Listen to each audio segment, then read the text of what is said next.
Right now on Denver 7 News, a major break in a triple murder investigation. We'll have a live update from the Denver Police Department on the arrest of a suspect. Many farmers are struggling to grow as much food as they're used to. We're taking a look at what they're up against, particularly when it comes to something so many of us eat, potatoes. How you can end up paying more because of it.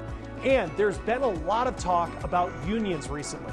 We're taking a look into the laws, making it more challenging to form them in some places. Plus, the state legislative session wraps up this week. The last-minute bill that could change how new homes are built in Colorado.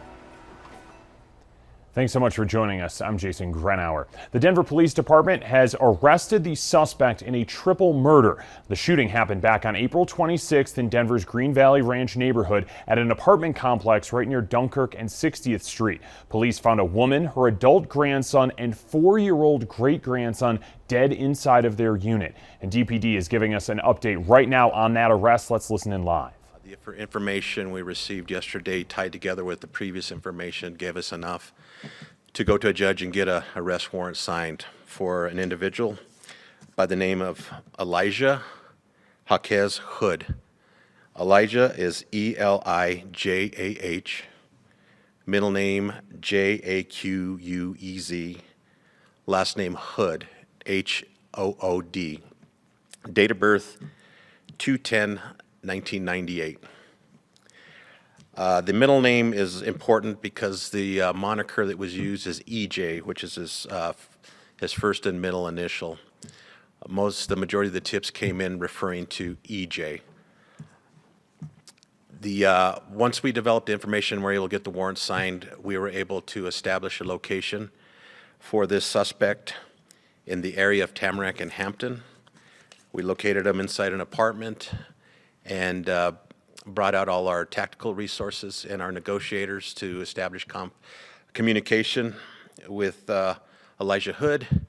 After some time, he agreed to come out without any other issues. So it was a very low-key arrest once he came out of that apartment. He was placed into custody and is currently being held on 3 counts of murder in the first degree. He'll face his first hearing tomorrow afternoon to determine whether the charges will be filed or not. There is a familial connection with Elijah Hood and at least one of the victims of the murder that night. Denise Hood, the adult female, is family relation to Elijah Hood. And as far as the other 2 victims, we're not sure if there's any family connection between those 2 and Mr. Hood. So that is a breakdown of what we have. I can open it up now for any questions you might have. What is the relation between Denise and Elijah? We believe she's his aunt. She's a what? Aunt. So it's Denise and Elijah are the family connection. We don't know of any motive other than there's the familial connection between the 2, and then the adult male in there, Donnie Allen, and Mr. Hood were friends. They had a lot of communication, and they kind of palled around together. There was some indication they may have had a falling out. We don't know to what level that was yet. So. Elijah Hood he's opted not to give an interview, and obviously Mr. Allen is deceased, so we have not been able to really dig into what, if any, conflict there was between the 2 of them. Elijah had at least 2 prior convictions for robbery and illegal possession of a weapon. Does that mean he was not supposed to have a weapon at the point of shooting? Yes, he's not eligible to possess a weapon legally. Okay, so you are watching the Denver Police Department right now giving us an update. They have an arrest. They have arrested a suspect in a triple murder investigation from in late April. The suspect, Elijah E.J. Hood, 24 years old, being held right now on 3 counts of first-degree murder.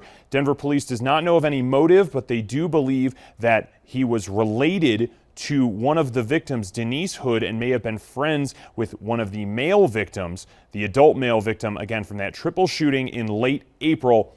Elijah E.J. Hood, now in custody, arrested, will be in court tomorrow to potentially be charged with those 3 counts of first-degree murder. We will continue to listen in on this news conference and bring you the latest here on Denver 7 News at 4, as well as 5 and 6 o'clock, and up on thedenverchannel.com.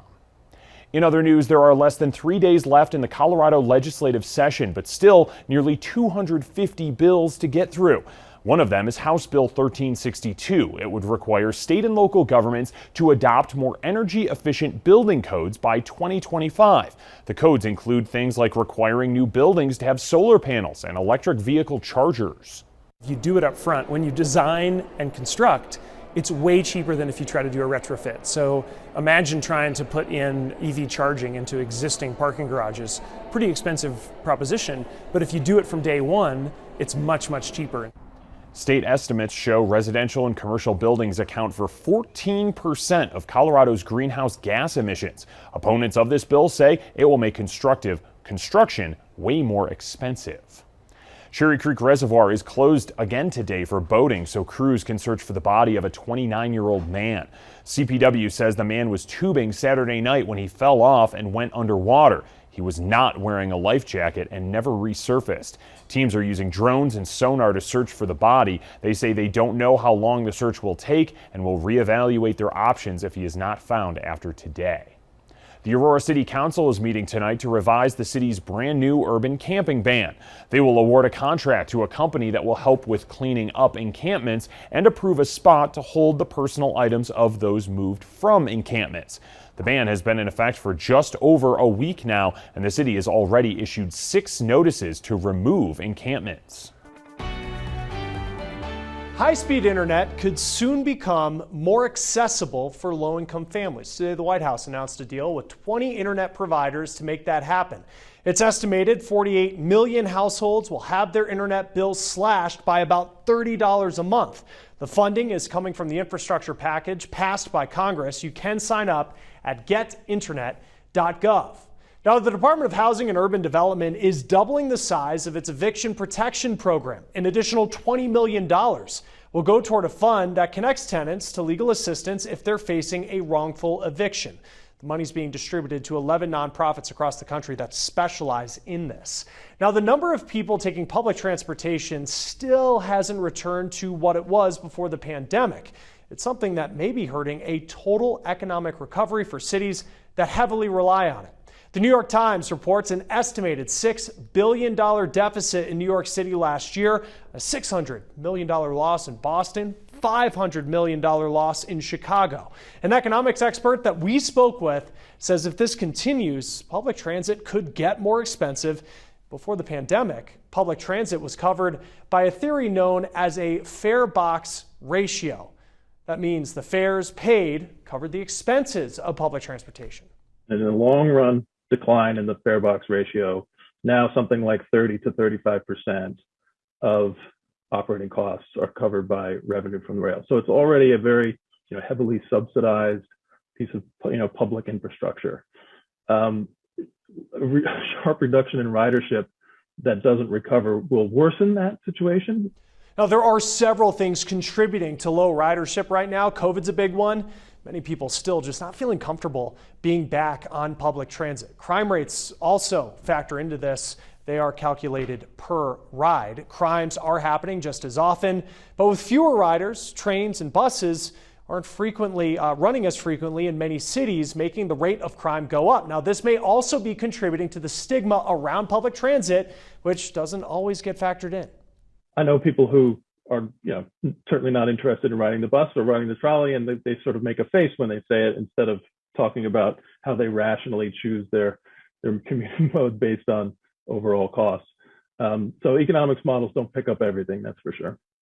Now, he says with the rising cost of gas, we could start to see more people opt for public transit, but this won't be a long-term solution for improving ridership. I feel like I am not being valued as a partner that's been there for 5.5 years. Feelings like that are continuing to push efforts to unionize at Amazon and Starbucks stores. We're taking a look into the state laws making it more difficult. Plus, New Mexico is struggling to contain the second largest wildfire in the state's history. Up next, what Colorado firefighters are doing to help.